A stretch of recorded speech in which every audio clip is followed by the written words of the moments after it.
After working hard at the gym, you need a mattress that works as hard as you do. Spinaline has engineered the perfect mattress for you and your active lifestyle. Don't compromise your recovery with inferior sleep. Order your Spinaline mattress today.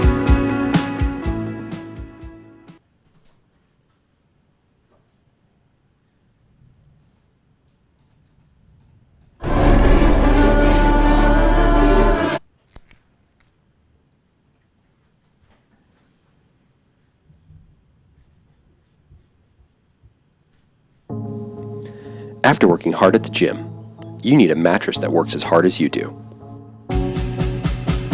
Spinaline has engineered the perfect mattress for you and your active lifestyle. Don't compromise your recovery with inferior sleep. Order your Spinaline mattress today.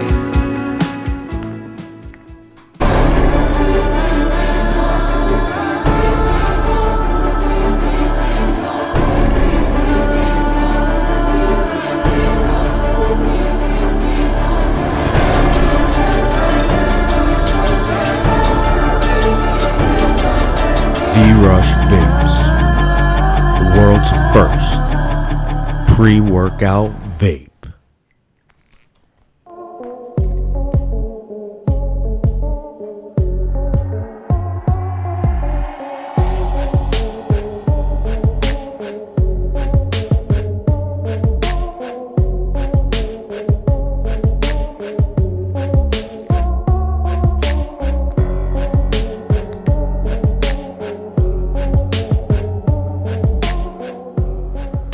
Tighten up.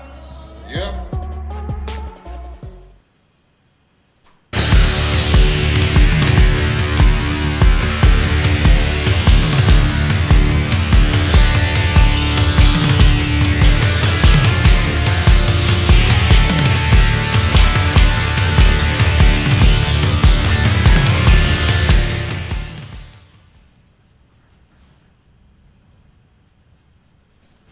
I'm Dave Palumbo, founder of Species Nutrition.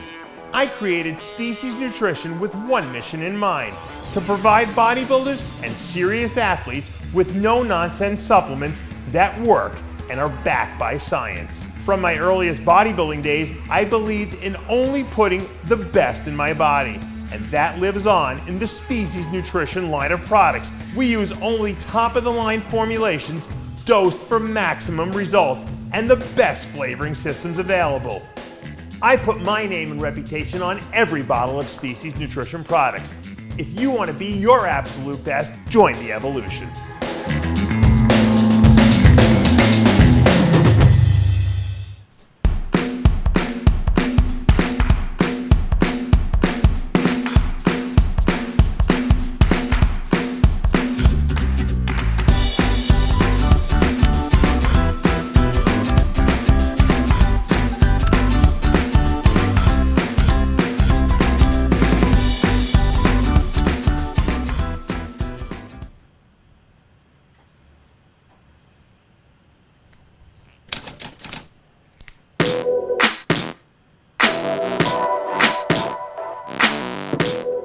RX Television on RxMuscle.com. This is Ask Dave, better known as hashtag Ask Dave, your 30-minute question and answer show with Dave Palumbo. All your questions: diet, training, supplementation, IFBB pros, competitions, and of course, we are getting the restart. Bodybuilding fans have been waiting for the Tampa Pro amidst the backdrop of the pandemic and all sorts of uncertainty. It will take place this weekend. A lot of reasons for excitement. We're going to get our first look at Hunter Labrada. He's going to be going up against, I guess, your co-presumptive favorite, Ian Valliere. And then in a 212 class, a host of ex-classic physique stars, headlined by George Peterson, heading up that division. As we now bring in Dave Palumbo. So, Dave, we have that, the Tampa Pro. And then, of course, our big-time two-part interview with Melvin Anthony, which is available now. The first part is available now on RxMuscle.com. And then you just got off the phone interviewing Sarah Piana, feeding into a topic that you did a video on a couple of weeks ago. Yeah, well, I first want to say one thing about the Tampa Pro. You know, we've been talking about Hunter Labrada. Lee Priest and I talked about Hunter Labrada.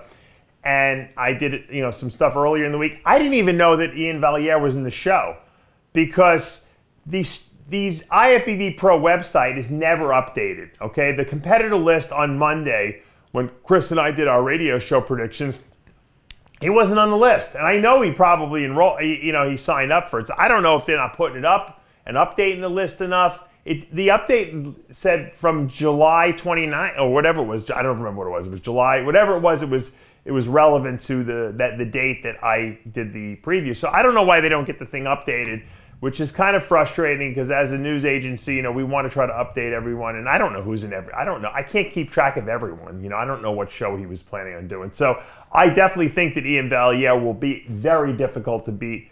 Hunter Labrada has to be considered one of the favorites, but with Ian in that lineup, that's going to be a good battle between those two guys because Ian's a lot bigger than Hunter. But Hunter's got the structure and, he's got the name, obviously. But it'll be a good battle. I'm looking forward to this. And I've said it on 4 or 5 different shows this week. My hat goes off to Tim Gardner for making this thing happen. Also, Melvin Anthony interview was one of the most entertaining interviews that I did myself. I actually laughed the whole entire interview that I did with him. It was an hour and a half we did on a Saturday night. I recorded that. And, man, he is so funny. And you know what? The truth is, half the story, he didn't even tell half of the stories that I wanted him to tell because we kind of try to make it a very positive piece, but he is so funny because he remembers every detail of everything that went on during every aspect of his life. So, and he has a very funny way of telling it. So I think people will enjoy the 2 parts of Melvin. And then, of course, today I just recorded Sarah Piana. She had contacted me and said, you know what? I wasn't going to say anything. I waited 3 years. I can't keep my mouth shut anymore. I'd really like to come on and talk about, what happened, between Rich and I and just give her, she wanted to just talk about, the whole piano phenomenon. And so it was a great interview. I think people are going to really enjoy it. I think it was very honest by her. You don't have to like her or not. It doesn't matter. This is what happened. I believe pretty much everything she said as being pretty honest and forthright. And you know what? I think people get a different perspective of who she is and what she was involved with because, you know what? The Rich Piana phenomenon was something that, you could watch it on YouTube, but to be involved in that whirlwind of what was going on at the time, it had to be pretty crazy. So, Dave, before we get to the questions, you said you wanted to remind the audience something you brought up about last week with the updated Roy test kit. Yeah, so I just want to remind people we have the new Roy test kits in. The new complete system is a much bigger testing kit. It has still has the UV light in it, but it has a lot more testing vials in it. Also, it has the quantitative vials, which enable you to tell how many milligrams of the quantity you actually have in your product. Now, it only does that for the 2 testosterone enanthate and cypionate. It does it for DECA, and it does it for trenbolone enanthate. Okay, so you can test those. The clenbuterol tester, which a lot of people I don't think realize how good it is. Clenbuterol is 1 vial. It tests if your clenbuterol is real or not, and it tells you also the dosage of what's in there. So, guys, I know a lot of people are competing now. They're getting ready for shows toward the end of the year. Test your stuff because I can't stress enough how many things have come back recently with terrible, terrible results. Women thinking they're using Anavar, they're using Dianabol. Guys thinking that they're using, testosterone enanthate, it's actually propionate. They're using, trenbolone, it's actually testpropionate. They're using DECA, it's actually testpropionate. So you get the idea. Everything seems to be coming back as either D-bol if it's a pill, or if it's testpropionate if it's an injectable. That means you guys are paying too much money and you're getting ripped off. So test your gear. You can get the Roy test kits at DavePalumbo.com. We're fully stocked right now. All right, that's my spiel. And before we get to the questions, special shout out, get well soon, Jimmy the Bull. Dave, I know you got a call yesterday, pretty panic call, that Jimmy was in a lot of pain. He was in the hospital yesterday. I'm not sure if he still is battling a very painful case of kidney stones. Well, good news, Sid, is that he passed the kidney stones, and he actually, unfortunately, sent me a picture of them this morning. I showed them to Tyler. Tyler threw up in the garbage pail. But no, he passed. They look like meteorites. He passed through his penis. I don't know how he got it out of the tip of his penis there, because these things were huge and they were sharp, man. No wonder why kidney stones hurt so much. They're like the most jagged-edged little stones you'll ever see. And so Jimmy will tell the full story next week on After Hours. I'm sure we'll all be pissing our pants listening to this because he had a meltdown in the emergency room. They wanted to put an IV in him, and he was throwing stuff around, and they had to have people come in, and it was an insane. And this was at the vet's hospital, so they're used to people that have a little high strung to begin with there. But he was absolutely, told me, out of his mind in pain. So it'll be a great story, but luckily it has a very good ending, and they actually, I guess, ultrasounds him, and they said he has no more stones in him. So Jimmy's free of kidney stones. They said no more hot dogs for you. Well, good to know Jimmy is doing better, and I'm sure you're going to catch him on next week's episode of After Hours. Let's go to the questions. Full disclosure, we're recording this on Tuesday. We usually get the email from the Dave Palumbo app on Wednesday, so we're going to skip right over to our Instagram questions. Again, if you're not already following us, official_RxMuscle. And as always, if you're watching us for the first time on YouTube, hit the subscribe button below. If you like what you're watching, hit the thumbs up button. And obviously, comment helps us out a lot. Let's go to B Winery 20. When carving up for a show, do you give your athletes white rice, brown rice, etc.? Also, do you have them eat full meals the day of the show or just rice cakes and peanut butter? No, I do full meals all the time, even the day of the show. Although the protein content's a little lower, just so that it makes sure they digest it. You don't want to just give just carbs because it screws up your blood sugar because protein stabilizes blood sugar. So I'll have them eat, if they're normally eating 8 to 7 or 8 ounces of protein, I'm having them do 4 ounces of protein per meal, and then they're having 50 grams of carbs. But when I carb people up, I like white rice, I like white potatoes, because they seem to digest really well. Even jasmine rice, is good. Basmati rice, I don't mind. All the rices are good as long as they digest. I don't usually use brown rice because the husk on the brown rice, is very fibrous, and so it kind of sometimes you don't absorb it all, and it takes longer to digest. So I like to use fast-acting, fast absorbing carbs when I'm doing that.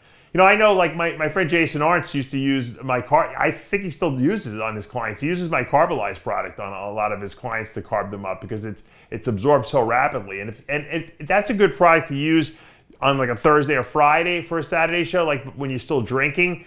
If you tend to have a trouble filling up your glycogen stores, you can put a lot of carbs in a small area, so to speak. So. But I usually use white rice and white potatoes and maybe a little cream of rice or grits,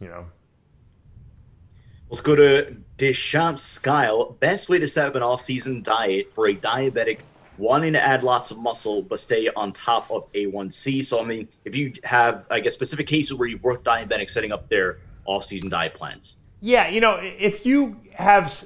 The great thing about diabetes is that the best way to manage it is to be very meticulous. So as a diabetic, if you know the exact quantities of what you're eating because you're cooking it yourself and you're measuring it yourself, it's very easy to figure out your insulin requirements. So whether you're eating 30 grams of carbs per meal or you're eating 50 grams of carbs per meal, you're just increasing your insulin dose. Now, if you go to a restaurant and you order food, the problem is, as a diabetic, you don't really know how many grams of carbs are in the food that you're eating or the protein because you're not measuring it. They're just, they're picking up a potato, they're picking up rice, they're picking up a plate of pasta, whatever you're getting at the restaurant, and you don't know all the ingredients. So it's a lot easier to cook for yourself as a diabetic and figure out how much insulin, you require than actually to try to guess when you go out. So, if I need my type 1 diabetic, they're not growing enough, and I think they're eating enough protein, and they look a little carb depleted, and I have to increase their carbs, and they're eating 50 or 80 grams per meal, and I got to go to 70 grams per meal.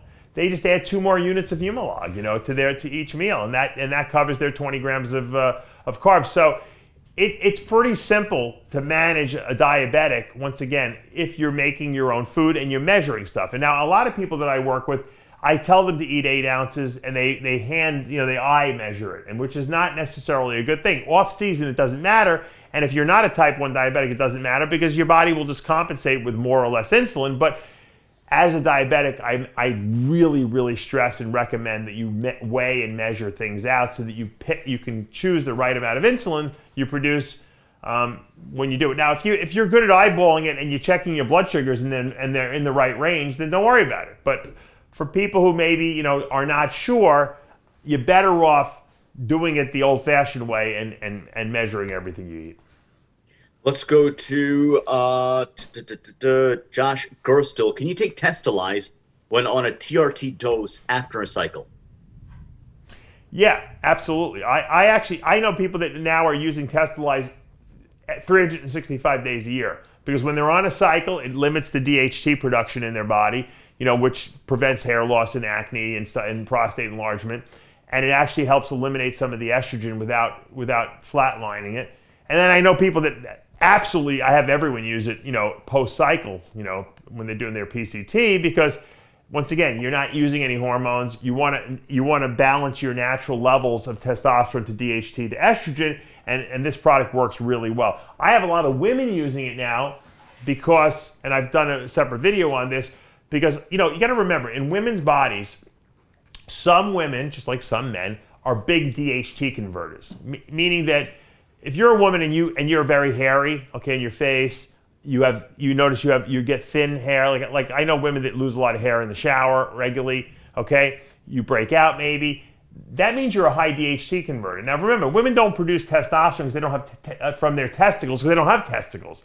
But their adrenal glands produce DHEA, dihydroepiandrosterone, which in their bodies will convert to testosterone in small amounts. And then that testosterone, depending on how much 5-alpha reductase enzymes present, will convert to DHT. So the ones that genetically produce a lot of 5-alpha reductase will make a lot of DHT, and those are the hairy ones on their face, and the ones that break out, and the ones that have thinning hair. And when you take testolyze, it neutralizes that 5-alpha reductase enzyme, so you don't convert as much to DHT. More stays as testosterone, and actually helps them with building and repairing muscle. So you'll actually build muscle better.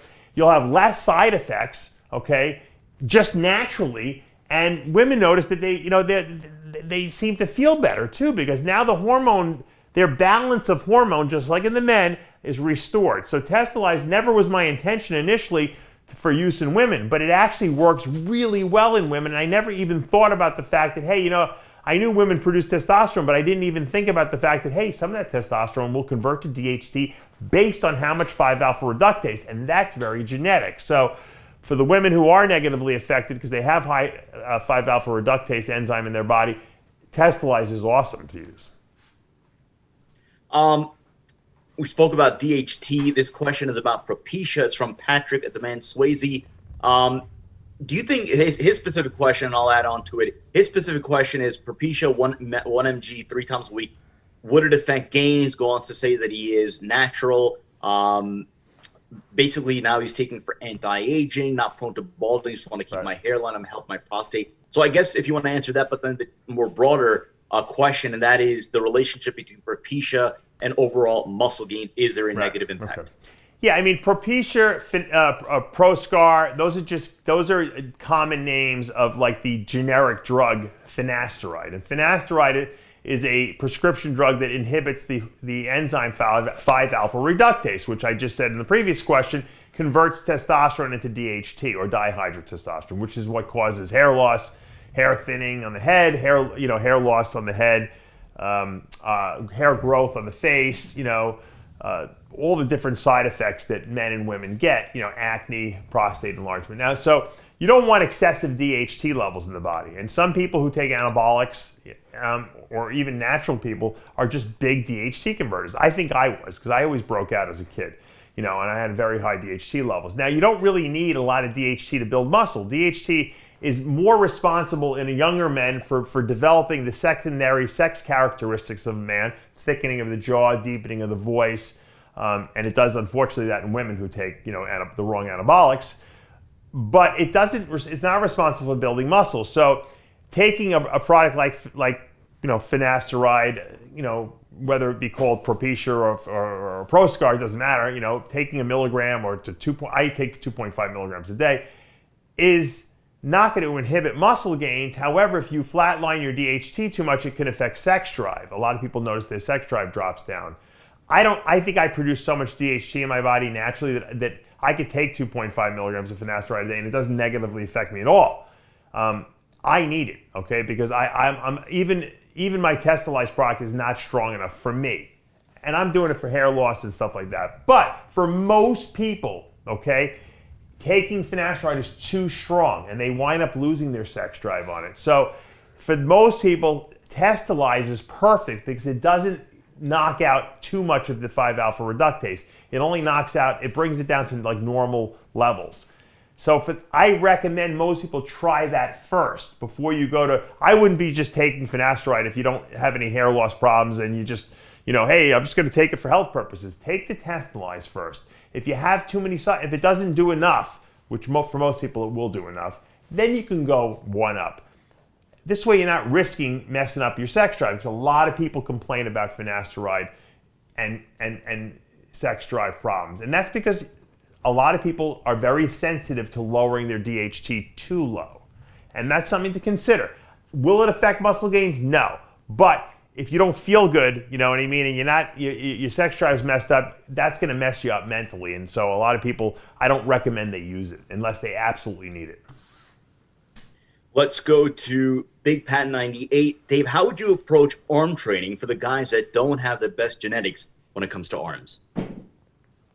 Look, it depends what your problem is. If you have long arms like I did and they're not growing, it's probably because you're doing those basic compound movements that you think should build muscle in arms, barbell curls, preacher curls with a barbell, and you're not getting results from it, and you don't know why, because you're lifting heavy and everything like that. Guys with long arms, those compound movements don't work. I found that what worked best for me, and I've told you guys this before, is unilateral, meaning one arm at a time, either dumbbell or cables. I prefer cables because what I found was that there's this continuous tension on that muscle, and it's very hard to use accessory muscle. Like, I guess you can cheat. I just find if you use strict form with cables, you have constant tension on the decline, on the down motion, the negative portion, eccentric, and on the concentric portion. I always feel continuous tension, and once you get really good form with these exercises, regular curls, I do hammer curls in there. I do, I guess for biceps, I'll do like high cable pulls. I feel like my arms grew. Triceps, I do reverse grip pull downs, one arm at a time. I do overheads. Vince Taylor, I read an article by him, and that's where I stole the idea from. And I tried it, and it worked, and my arms grew because I felt it in my arms. I wasn't feeling it in my lats and my front delts and all the little accessory muscles that help when you cheat with heavy weight. Now, if you have a really short arm, you could do anything. All the exercises that you see in the magazines and everything like that, barbell curls, they work great, for short arm people. But long arm people have to, they really have to find a way to feel that muscle. If you don't feel your biceps and triceps working when you're doing the exercises, guess what? You're not going to build any muscle. Let's go to Neil Zalewski, good friend of the show. Do orals pre-workout 30 to 45 minutes prior to training have enough time to make it into your system to actually have a noticeable effect on the workout, as in making you stronger or your pumps better? I mean, I recommend, why don't you just take the thing in the morning? Take your orals. If you're going to use orals, use them in the morning. The only orals that hit you that quickly would be like Primabol and acetate, which is very fast acting, and there's not much, I haven't very rarely see those things around. And androxin, or Andriol they were called. They were little testosterone undecanoate, they looked like little vitamin E capsules. We used to pop those back in the day. But the problem with those is your testosterone's up and down and up and down and up and down all day long. But those are the only two compounds that are meant to be absorbed super rapidly. The other orals probably take an hour or two to get in your system. I don't even know what would get them to peak levels, but if you take them first thing in the morning, by the time you go to the gym, unless you're working out super early, they should be in your system. Plus, you got to remember, when you take an oral, like a long-acting oral, like Dianabol or Anadrol or even Anavar, they're in your system for almost 24 hours anyway. I mean, yeah, do they get peak and then they start dropping a little bit? Yeah, but you still got some in your system. It's not like you have nothing in your system. Steroids are not ephedra. They're not caffeine pills. You don't pop a steroid and say, I'm gonna lift the whole gym. That's not how it works. They work in the background. They're a very subdued type of thing. They repair muscle. They don't make you, they don't give you this crazy, massive, acute, fast acting like aggression where you're gonna go into the gym and lift everything in sight. So just add them to your regimen. Don't even think about them. It has nothing to do about when I take them right before the gym, they're not before the gym, unless you're taking something that's super fast acting like that. Let's go to Kel 1883. What happens if you constantly inject in the same areas of the glute? Obviously scar tissue, but what does it actually mean? Can it cause long-term damage? And I'm not exactly sure what he means by that, but if you want to elaborate. Yeah, I don't think you're going to cause damage to the muscle. What happens is you can build up some scar tissue, because what happens if you keep going through the same area of the skin and the same area of the muscle, a lot of times you can build up almost like it's like a shell of like, fibrotic, tissue. It's almost like you're building up a callus under your skin over the muscle. For some reason I was injecting this one area all the time because it was just convenient for me when I would take like growth shots, and I have like a little, it almost feels like a penny under the skin, like covering this, because I kept sticking the same insulin pin in the same place over and over and over and over again, and it just left that little shell. So you got to be careful of that. It's good to rotate around injections to let that area heal, because if an area is constantly irritated, it wants to protect itself, so it builds up like a little collagenous shield against, so you can stop hurting that area. It's protecting itself, just like you would get calluses on your fingers if you do a lot of work with your hands, or calluses on your feet if you're on your feet all the time. It's the same thing. So rotate your injection sites. Let's go to UC Summer. Dave, have you ever seen fascia that was too tight to be a hindrance to muscle growth? Some people get what's called anterior compartment syndrome in their lower leg, not in the calf area, but in the front of the leg where the tibialis anterior muscle is. It gets really, really tight. It almost feels, I never had that problem, but I would get it sometimes after a show when I was retaining like 40 pounds of water. And it would actually feel like someone was electrocuting you, because the nerves were getting like pinched off in the front of your leg. That's called, in people who don't have fluid retention problems but just have pain there, because because the fascia is too tight. So it's called anterior compartment syndrome. And a lot of times they have to go in there and slice open the fascia that surrounds that area to kind of release the muscle to prevent the pain, because the pain can be severe. Now, like for most people who get that pain, it's like I said, it's just a fluid retention issue, and they can obviously whatever's causing the fluid retention, whether it be excessive carbs or they're rebounding off a show, you could just solve that problem pretty easily. So, but that's usually what the problem is. It's usually in the lower leg because of gravity, pulling all the fluid down to those lower legs. And if you have a problem like that, you can wear those pressure stockings they sell. They make cool ones that are like in black and different colors now. You put them on, and they kind of will help push the fluid and blood back to your heart, and so you're not going to hold all that water in the lower body. Good one here from the Dolce Diet, who of course we had on the show about a year and a half ago. Very informative and entertaining follow in that. Which bodybuilder from any era does Dave think could have done well in the UFC, MMA, and why? I think Mike Quinn would have been a good MMA guy, because he loved to fight. Man, did he like to fight, and he had a good punch too. So Mike Quinn probably would be really good. Mike Christian also had a notoriously very strong punch as well. So I think those two guys would have been. You got to have a little bit of internal rage, to fight. I think Jimmy Pilecki would have been a great, Jimmy the Bull from After Hours. And he would have been a great MMA fighter, and he has martial arts skills too. But when he was, back in his heyday, they didn't really have UFC then. They only had boxing. So. He never really was able to get. But I think he would have, and he's a very strong guy. And he had his. If you ever look at his fist, the calluses over his fist. If you ever got hit with that, it would be like hitting it with a rock in your face. So, I think he would have done awesome in that. As far as like top guys like Mr. Olympias, I don't think we had any real bruisers, any real fighters there. I know. Dorian was messing around, I think, with a little MMA martial arts type for a little while after. What about Flex Wheeler? Doesn't he have like a? Oh, Flex, yeah, you're right. Yeah, Flex was a great kickboxer. I mean, really good kickboxer. Like to the point where he had to decide: do I want to be a kickboxer or do I want to be a bodybuilder? So yeah, he would. I don't know how he would have been in terms of grappling and stuff like that and all the other things, but he certainly was a really dangerous fighter. Yeah, I mean, I completely blocked him out. I'm sure we're going to hear a lot from the Brazilian fans. They're very proud, of course, of their Brazilian jiu-jitsu. So whenever we bring up anything that's related to Brazil or Brazilians or Brazilian competitors, we always hear from them. So if there is a top bodybuilder from Brazil that we should know is also a great MMA fighter, let us know. A couple of more questions. We like to save the ones specific to Dave towards the end of the episode. First one from the Diamond Man.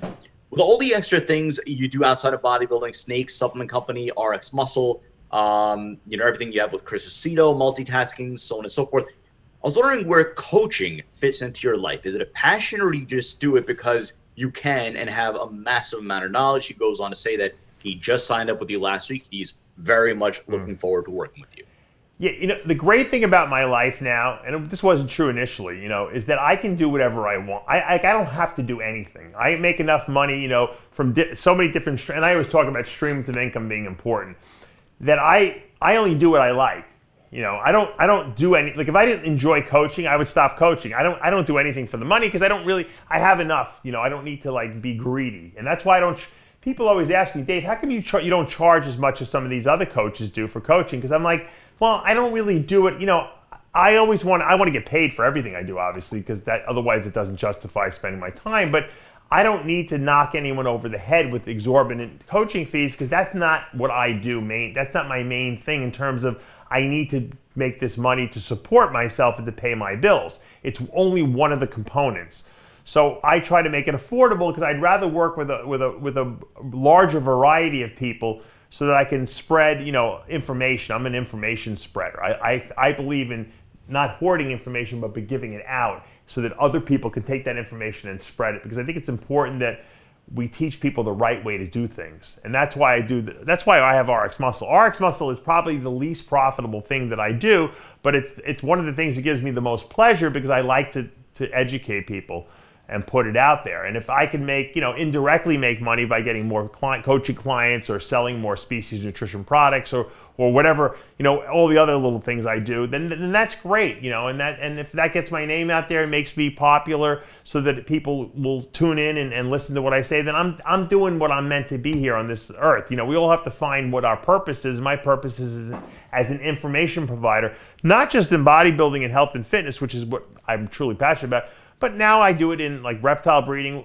I do the same type of videos. If you watch my Muscle Serpents University channel, it's me just teaching people the secrets of keeping reptiles and how to do things and solve problems. And a lot of the breeders don't talk about that stuff because they think you should keep everything a secret. And I'm about spread the information because you know what?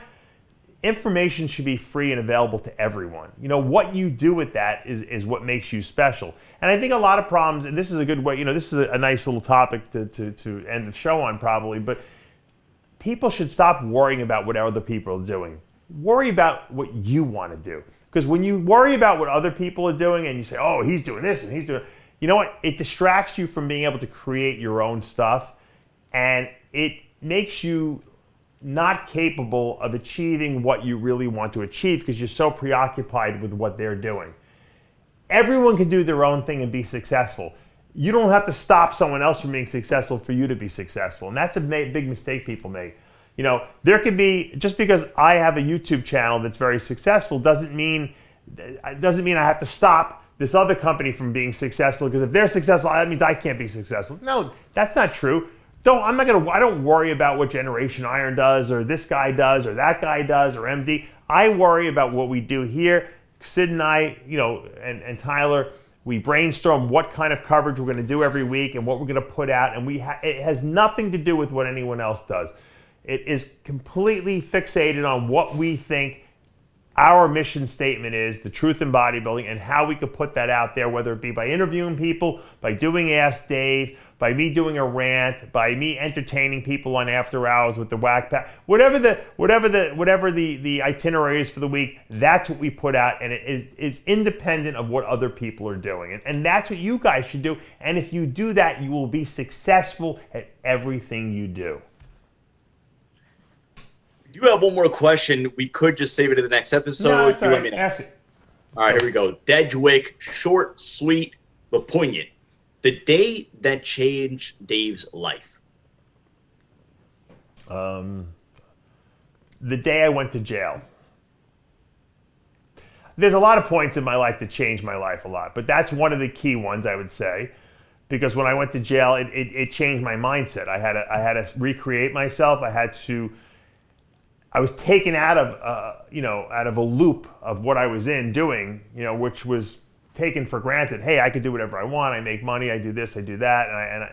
And my freedom was taken away from me. And I had to rethink, and turn that negative, what could have been potentially taken as a negative, into a positive. And I did that. And so that was a key point. I think when my mom died when I was 14, that was another key point that changed the direction of my life. I think when I left medical school, that was another really big key point in my life as well. And when I got married to my wife, Amanda, and when we had our first, all our kids, those are also key pivot points that changed my life. So there's never one particular moment. There's many moments, but what happens is it's such an important moment that it redirects where you were going. And we all have those points. Some people, it could be, I think when I tore my quad in India, that was a key point and changed the direction of my life, because a lot of things changed for me at that point as well. So you have to look at these points and see, a lot of people see them as negative. Oh, I have such terrible luck when I broke my leg, I did this, and this, I lost my business. Don't look at it as that. Look at them as necessary change points. In other words, if those episodes didn't happen, you would be in a different place, and it would be the wrong place. I'm where I am here today in Cape Coral, Florida, doing this programming with you because of all these pivot points in my life, and I see them as necessary. So I always say, there are no mistakes in my life. It's just how you interpret what happens and how you take them and turn them into a positive, as opposed to seeing them as a negative and reveling in that negative. And then you attract more negative to yourself, and it makes it worse. So never see anything as a negative. Yeah, you might be disappointed by the way certain things work out. Someone passes away that's very important to you, or you lose, lose a lot of money, or your house burns down. But you know what?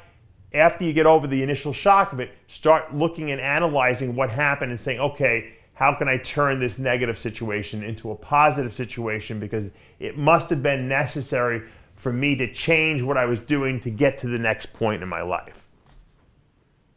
And that's going to do it for this episode of Ask Dave. Reminder, right now on RxMuscle.com, part 1 of our interview with Melvin Anthony, and then, of course, all new episode of After Hours. For Dave Palumbo and our producer, Tyler Shore, I'm Sadiq Faruqi. We'll see you next time.